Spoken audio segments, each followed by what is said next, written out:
स्वागत है आप सभी का आज के इस वीडियो में। और कम्युनिकेशन स्किल 2 का ये जो जर्नी है इसमें हम लोग अब अगला चैप्टर लेकर के आए हैं। वीडियो अंत तक देखेंगे आप लोग पूरा, जो भी ज्वाइन करते हैं सेशंस स्टूडेंट्स वो प्लीज़ वीडियो अंत तक देखा करें ताकि चीज़ों को समझ पाएंगे। आज का जो सेशन है ये फ्रेमिंग क्वेश्चन है, ये चैप्टर 2 होने वाला है कम्युनिकेशन स्किल 2 का।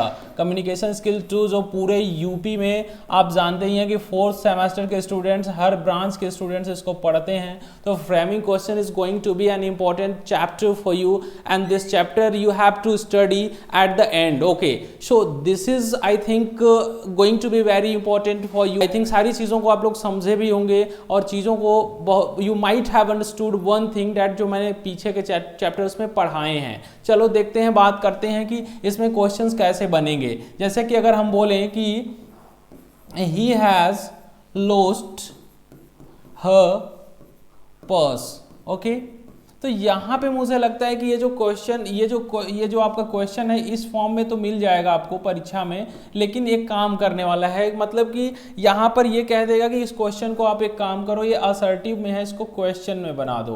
तो क्वेश्चन में बनाने के लिए आपको क्या करना होगा, ये जो इसका हेल्पिंग वर्ब है ना, इसको हमें थोड़ा सा फ्रंट पे लाना होता है, उसके पोजीशन को रिवर्स कर देना होता है। तो अभी क्या है कि यहाँ पर हम क्या बोल देंगे कि हैज ही लॉस्ट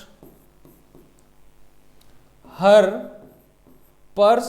जैसे देखना, पर्स क्या था, उसका नहीं था, किसी और का था, जो उसने मतलब कि किसी मेल पर्सन ने खो दिया है। He has lost her purse, उसने उसकी पर्स खो दी है। तो यहाँ पर उसकी कोई थर्ड पर्सन है जिसका पर्स है, ठीक है ना। तो has he lost her purse, यहाँ पे अब ध्यान देंगे कि यहाँ पे क्वेश्चन मार्क को यहाँ से हटा करके आपको, मतलब यहाँ पे फुल स्टॉप को हटा करके मैंने यहाँ पर क्वेश्चन मार्क इस्तेमाल किया है। तो इसी को हम बोल सकते हैं कि फ्रेमिंग क्वेश्चन। तो मैंने आप लोगों को और भी चीज़ें बताई हैं, जो लोग चीज़ों को समझ पाते हैं कमेंट में बताते रहें, और नहीं भी समझ पा रहे हैं तो कोई डिफिकल्टी आ रही है तो आपके सजेशंस वेलकम करे जाते हैं, आप उनको भेज दिया करिए। चलिए ठीक है स्टूडेंट्स, मैं आपको बता दूं कि framing question is going to be an important chapter for you. By the end of this chapter you will be able to understand things that are relevant to keep in mind and things that are equally important for us. तो अभी चीज़ों को आप लोग समझिए। मैं आपको बता दूं कि फ्रेमिंग क्वेश्चन करने के लिए ना, you need to keep in mind certain rules and regulations. Framing questions करने के लिए ना, मैं सबसे पहले बता दूं कि परीक्षा में कैसे क्वेश्चंस पूछे जाएंगे, वो मैं बता दूं कि टाइप ऑफ क्वेश्चंस, क्योंकि इसका जो क्वेश्चन है ना, तो जो क्वेश्चन टाइप्स हैं ये पहली बार नहीं, ये मतलब ये एग्ज़ाम ऐसा है कि जो अभी तक पूछा नहीं गया है। अभी तक तो मान लो एक भी बार इसका पेपर नहीं हुआ है, ये सिलेबस बिल्कुल नया है। कैसा क्वेश्चन आएगा मैं आपको बता देता हूँ। तो देखो, जैसे फ्रेमिंग क्वेश्चन को करने का 4 तरीका हो सकता है। तो 4 तरीके से प्रश्न भी, मतलब जो भी प्रश्न बनेगा मोस्ट प्रोबेबली मैं आपको बता दूँ इसी 4 तरीके से बनने वाला है। या तो आपको दे देगा कि एक सेंटेंस असर्टिव में रहेगा, ओके, असर्टिव में रहेगा, उसको आप क्या करोगे, इंटेरोगेटिव में चेंज कर दोगे। ओके, इंटेरोगेटिव में चेंज कर दोगे तो ये आपको सारे रूल्स यहीं पे लगाने होंगे जो असर्टिव से इंटेरोगेटिव में चेंज करने वाले होंगे। दूसरा नंबर रूल हमें ये बोलता है, जो हमें देने वाला है परीक्षा में, may be fill in the blanks के फॉर्म में दे दे, फिल इन द ब्लैंक्स के फॉर्म में, राइट। तो फिल इन द ब्लैंक्स का मतलब कि खाली स्थान भरने वाला क्वेश्चन भी दे सकता है भाई। तीसरा नंबर क्वेश्चन मैं आपको बता दूं कि अगर परीक्षा में पूछ सकता है तो माइट बी पॉसिबल, मैं आपको बता दूं कि पूछ सकता है भाई कि हम क्या करेंगे कि ये ऐसे असर्टिव से इंट्रोगेटिव बनाएंगे, फिल इन द ब्लैंक्स बनाएंगे, या तो क्वेश्चन को अंडरलाइन करेगा। अंडरलाइन किए हुए वर्ड्स के लिए आपको फ्रेमिंग क्वेश्चन करने होंगे, अंडरलाइन वर्ड्स के लिए। और चौथा नंबर जो होता है क्वेश्चन टैग पे बेस्ड क्वेश्चन बना देगा। क्वेश्चन टैग जो होगा, मतलब आपको मैं बता दूं कि एग्जांपल के तौर पे आपको बता दूं कि जैसे कि इजंट इट अंत में जिस क्वेश्चन सेंटेंस के अंत में दिखता है ना, तो इसको फॉर एग्जांपल मैं बता रहा हूँ, ये क्या है भाई, क्वेश्चन टैग है। तो मतलब ये होने वाला है स्टूडेंट्स कि अभी आपको परीक्षा में ऐसा क्वेश्चन पूछ सकता है भाई, या तो फिल इन द ब्लैंक्स पूछ देगा, या तो असर्टिव से इंट्रोगेटिव प्रश्न को बनाने को बोल सकता है, या तो अंडरलाइन वर्ड के लिए आपको प्रश्नवाचक वाक्य बनाना रहेगा। जैसे कि मैं कह दूं कि he will go to Lucknow, है ना, मतलब वो कहाँ जाएगा भाई, लखनऊ जाएगा। यहाँ पे क्या करेगा, लखनऊ को अंडरलाइन कर देगा। अब कहेगा कि एक काम करो, इसके लिए क्वेश्चन फ्रेमिंग कर लो। तो आप क्या करोगे, मैं इसके सामने लिख रहा हूँ, देखिएगा। अब देखिए ये प्लेस है ना, तो अब इसके लिए हो सकता है कि वेयर विल ही गो, ये क्वेश्चन हो जाएगा। तो देखो वेयर विल ही गो, वह कहाँ जाएगा, ये इन्हीं शब्दों का इस्तेमाल करके हम ये क्वेश्चन फ्रेमिंग कर रहे हैं। तो ये वाला क्वेश्चन आपका ये हो गया कि भाई ये अंडरलाइंड वर्ड वाली लाइन मैंने बताया कि इसमें एक लखनऊ वर्ड अंडरलाइन कर दिया गया, तो इसके लिए क्वेश्चन बनाना है। चलो ठीक है, तो ये 4 तरह के क्वेश्चंस होने वाले हैं। एक बार मैं फिर से क्लियर कर दूं सभी स्टूडेंट्स के लिए, यहाँ से मैं आपको चीज़ों को रिमूव करके बता दूं कि देखना कि ये जो 4 तरह के क्वेश्चंस बनने वाले हैं ना, इस पे आप चीज़ों को थोड़ा सा समझिएगा। मैं आपको बता दूं कि कैसे आपको करना है। एक बार देखिए, ये 1 1 2 3 और ये 4 ऑप्शंस, मैं यही 4 ऑप्शंस पे क्वेश्चंस की उम्मीद करता हूं और यही जो है क्वेश्चन आने वाला है। तो चलिए पहले पे एक एग्जांपल हम सॉल्व करते हैं, जैसे कि ही वर्क्स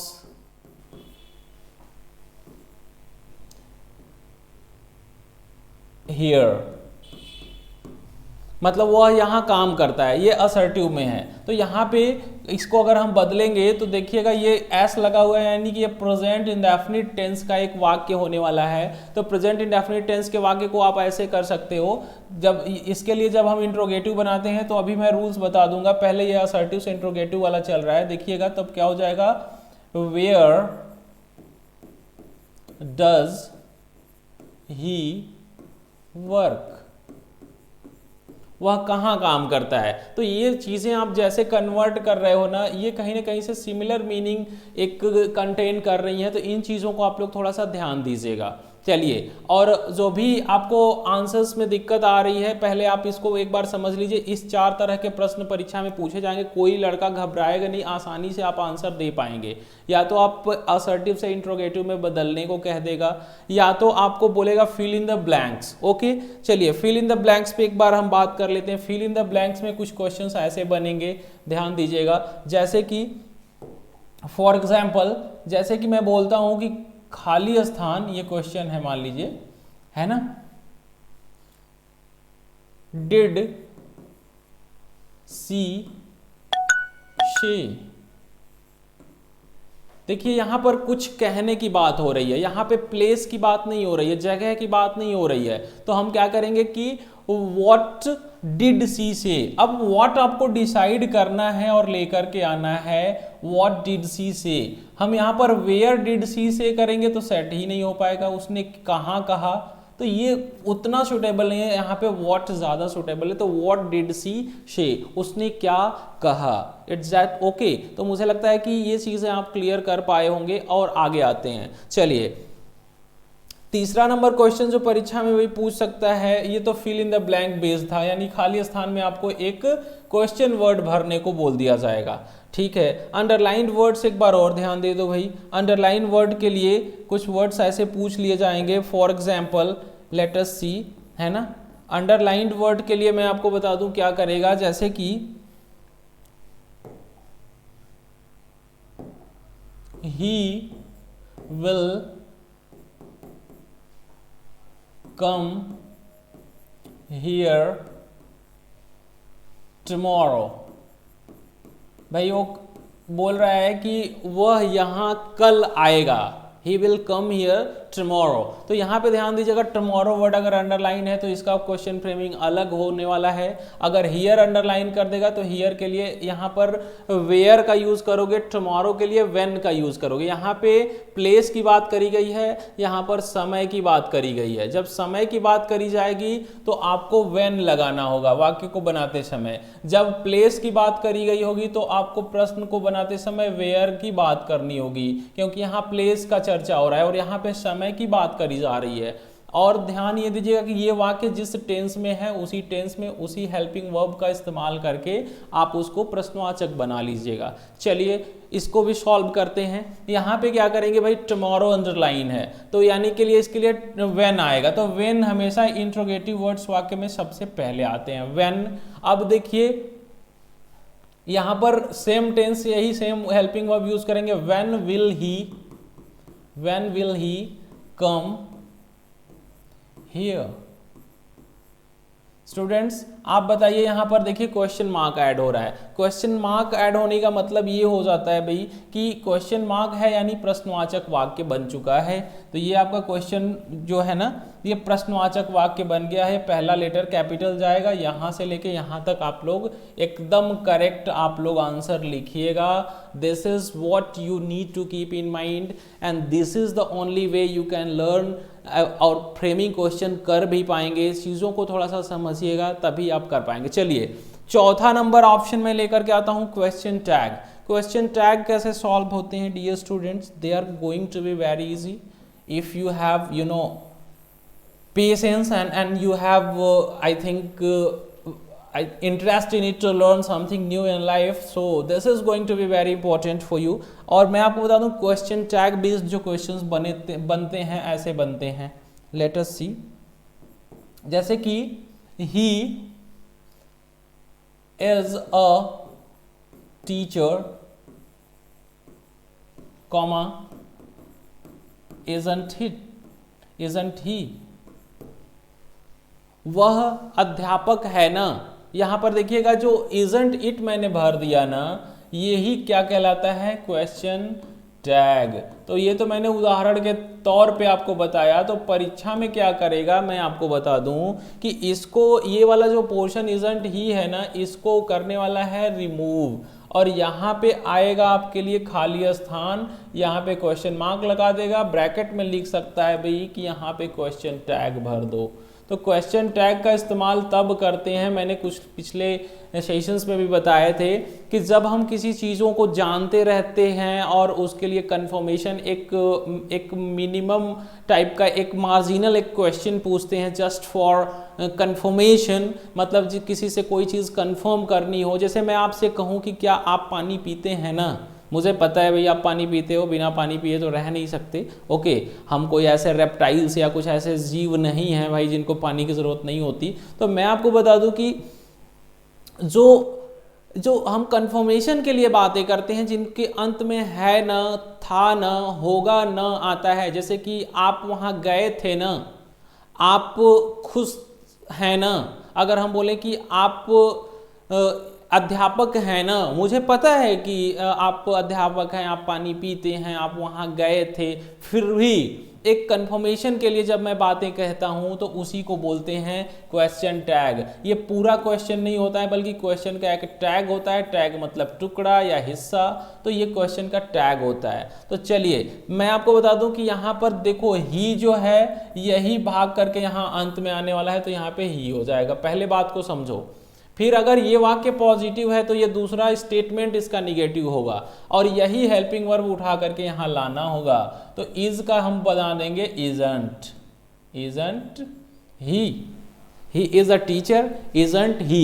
तो यही चार तरीका है जो प्रश्न पूछेगा फ्रेमिंग क्वेश्चन से। उम्मीद करता हूँ यही सारी चीज़ें आने वाली हैं और आप लोग सेशंस को देखा करिए, हर चैप्टर पे 4 से 6 वीडियोस दिए जाते हैं आपको और I think they are quite enough, वो पर्याप्त हैं आपके लिए। Videos are in large number, they are sufficient for your preparations to go ahead in your exams।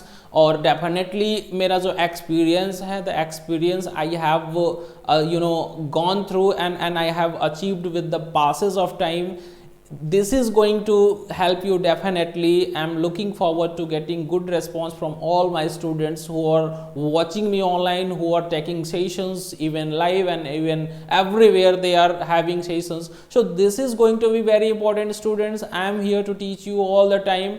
With right kind of mindsets and strategies for you. मैं उस रणनीति के साथ आपके साथ आता हूँ, आपके सामने आता हूँ जो आपको पूरे चैप्टर्स क्लियर कर देगा। आप लोग बने रहिए, सेशंस को समझते रहिए, मैं अंत तक सारी चीज़ें आपको बताता हूँ, है ना। हर चैप्टर, एवरी सिंगल चैप्टर के आपके लिए चीज़ें मिलेंगी, वीडियोज़ मिलेंगी। Don't be in hurry all the time, अभी जल्दबाजी में मत रहिए। We still have a long way, we still have, कह सकते हैं पर्याप्त समय भी है हमारे पास, we still have plenty of time. अभी आपका जो एग्ज़ाम है in the month of May होने वाला है मोस्ट प्रोबेबली, तो आप चीज़ों को समझिए, मेरे साथ बने रहिए, आप लोग चीज़ों को बताते रहिए। चलिए मैं बताता हूँ कि अगला क्वेश्चन इसी पे बेस्ड होने वाला है, जो आप सॉल्व कर पाते हैं नहीं कर पाते हैं। देखिए एक बार ट्राई तो करिए, ट्राई करना भी कहीं ना कहीं से परफेक्शन की तरफ ले जाता है स्टूडेंट्स को, है ना। तो मैं अगर आपको बता दूं कि ही हैज stolen my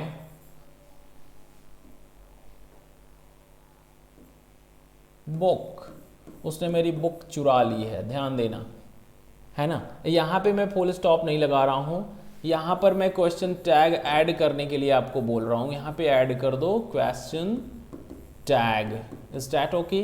तो ये क्वेश्चन टैग जो है ना, this is I think very easy if you understand it. और अभी के आने वाले जो सेशंस होंगे ना, उसमें भी मैं चीज़ों को समझा दूंगा। Please don't worry at all, I am here all the time to help you the way you want to go through. I will take you to, सारी चीज़ों को समझाऊंगा। चलो देखो, मैंने अभी क्या बोला था, स्टेटमेंट जब फर्स्ट पॉजिटिव है तो स्टेटमेंट 2 निगेटिव होने वाला है। स्टेट 1 इन केस नेगेटिव है तो स्टेटमेंट 2 हम पॉजिटिव कर देंगे, ध्यान दीजिएगा। अगर प्लस है तो माइनस कर देना, अगर माइनस है तो फिर प्लस कर देना, ध्यान देना, मतलब इस स्टेटमेंट पे ध्यान देना है। And one more thing you need to keep in mind कि सब्जेक्ट जो है ना, सब्जेक्ट ही यहाँ पर अंत में आता है। अगर यहाँ पर दीपक आ गया तो यहाँ पर नाउन्स है ना, तो नाउन्स को भी हम प्रोनाउन में बदल लेते हैं। दीपक है कौन भाई, ही है, इंसान ही है, तो यहाँ पे ही लगाओगे। यहाँ श्रुति रहेगा तो यहाँ सी हो जाएगा। तो let us solve this in the easiest way we can, okay. So let me go through the instructions I have given you, और सेम वे में सॉल्व करेंगे। तो देखो इसी हैज़ ही को पकड़ के यहाँ पे ला दो, क्या हो जाएगा, ही, स्मॉल में लिखिएगा। अब देखो ये हैज़ स्टोलन, ये शो कर रहा है ना कि वर्ब की थर्ड फॉर्म ये हैज़ हैव आपका हेल्पिंग वर्ब है। तो देखो ये जो हैज़ है यही इधर जाएगा, तो क्या हो जाएगा, हैज़ रख लो। लेकिन यहाँ पे हमेशा शॉर्ट फॉर्म में, कॉन्ट्रैक्टेड फॉर्म में, संक्षिप्त रूप में हेल्पिंग वर्ब और नाउन्स को, मतलब उसके साथ नॉट वर्ड्स को रख लिया जाता है, ध्यान दीजिएगा। तो मैं आपको बता दूं कि यहाँ पे हैजंट हो जाएगा, हैजंट ही।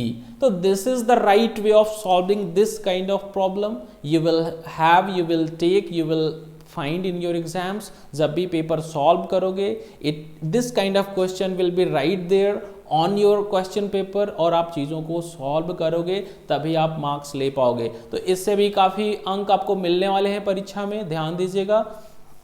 चलिए मैं फिर से बता दूं कि जो फ्रेमिंग क्वेश्चन है, फ्रेमिंग क्वेश्चन का मतलब यही होता है प्रश्न बनाना, और प्रश्न बनाने के 4 तरीके हैं, है ना। यहाँ पर फ्रेमिंग क्वेश्चन पूछेगा परीक्षा में, प्लीज़ डोंट वरी, मैं आपके साथ हूँ। और फ्रेमिंग क्वेश्चंस को करने से पहले मैं आपको बता दूं, प्रश्न बनाना, एकदम आसानी भाषा में लिख दूं मैं, प्रश्न बनाना या प्रश्न क्रिएट करना ना। तो ये चीज़ें आपसे पूछने वाला है भाई, प्रश्न बनाना या प्रश्न क्रिएट करना। तो मैं आपको बता दूं कि इसके लिए परीक्षा में जो पॉसिबिलिटी है, 4 तरह के प्रश्न की संभावनाएं हैं। क्यों? क्योंकि अभी इसका भाई कोई एक भी बार परीक्षा तो हुआ नहीं है कि हम बता दें कि सेम यही आने वाला है। सिलेबस बिल्कुल नया है। Board of technical education Uttar Pradesh किस प्रकार का प्रश्न बनाएगा, मॉडल पेपर जारी करता नहीं है। मॉडल पेपर जारी होता तो आप जान जाते, मैंने कई बार रिक्वेस्ट करी है, कोई मॉडल पेपर जारी होता है भी, नहीं भी होता है, बहुत सारी बातें आ जाती हैं। स्टूडेंट्स अगर वीडियो को समझ पाते हैं तो कमेंट में बता दिया करिए, सारी चीज़ों को समझ पाते हैं तो ज़रूर बता दिया करिए, तभी मैं आगे अच्छे से उन चीज़ों को कनेक्ट करके बताऊंगा। आपके कमेंट्स हमको बेटर वीडियोस बनाने में और भी सिंपलेस्ट वे में चीज़ों को पढ़ाने के लिए हमें मोटिवेट करते हैं, तभी हम आपको आगे पढ़ा पाते हैं। Let us see Himanshu Singh, you are always there, right there in the class. So I am very happy with you, just because you are very sincere with what you have decided doing, and you are learning English with me, you are having sessions with me. So this is going to take you to the right direction you actually want to go. और चीज़ें आपके लिए बहुत आसान होने वाली हैं, मैं बनाने वाला हूँ उसको आसान. Let us be with me. चलिए, तो ये फिर से बता करके वीडियो अंत करने वाला हूँ मैं. कहीं ना कहीं से यहाँ पे असर्टिव आने वाला है, मतलब असर्टिव से इंट्रोगेटिव बनाने के लिए. अब मैं इन चारों एरिया पे काम करने के लिए थोड़ा अलग अलग से वीडियोस पे आऊँगा आपके साथ, और आप लोग चीज़ों को समझिएगा. मैं कल से आपको असर्टिव से इंट्रोगेटिव बनाने के सारे रूल्स बताऊँगा, फिर लेके चलूँगा. फिल इन द ब्लैंक्स भी जब ये सॉल्व करना जान गए तो ये भी सॉल्व करना जान गए. रूल्स तो देखो असर्टिव से इंट्रोगेटिव वाले ही सब में लगते हैं, है ना. ये क्वेश्चन टैग है, ये अपने लिए थोड़ा अलग रूल लेके आता है. तो अगर आप चीज़ों को समझ चुके होंगे तो ज़्यादा मुझे लगता है कि चीज़ें आसान हो जाएंगी आपके लिए. और ये सारी चीज़ों को समझ जाइए तो फिर कमेंट बॉक्स में बता दिया करिए. चलिए, तो ये रहा आज का सेशन, और एक क्वेश्चन और सॉल्व करना होगा, फिर आप बताइएगा कि चीज़ों को कैसे सॉल्व करना है. एक क्वेश्चन है यहाँ पर, ये क्वेश्चन टैग का होने वाला है. क्वेश्चन टैग का आपके लिए क्वेश्चन होगा, कमेंट बॉक्स में ज़रूर बताइएगा, है ना. ये इट इज़ क्लियर.